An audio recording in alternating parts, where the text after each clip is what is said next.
Secțiunea Corespondență din Complexio îți permite să gestionezi complet schimbul de mesaje cu instanțele.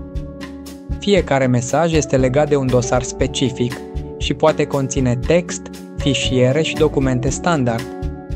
Ai acces la lista completă a corespondenței trimise, cu detalii precum data, instanța destinatară, adresa de e-mail, subiectul, conținutul și fișierele atașate.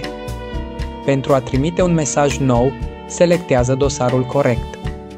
Platforma îți sugerează automat e-mail-urile instanței, dar poți introduce și o adresă alternativă dacă e nevoie. Adaugă un subiect clar, apoi redactează mesajul folosind editorul avansat. Poți formata textul, insera imagini și semnături. Dacă ai șabloane predefinite, le poți adăuga direct din bara editorului. Poți și salva mesajul scris ca un nou șablon pentru utilizări viitoare.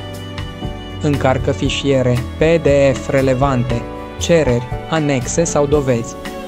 De asemenea, documentele standard adăugate anterior pot fi bifate și incluse automat în mesaj.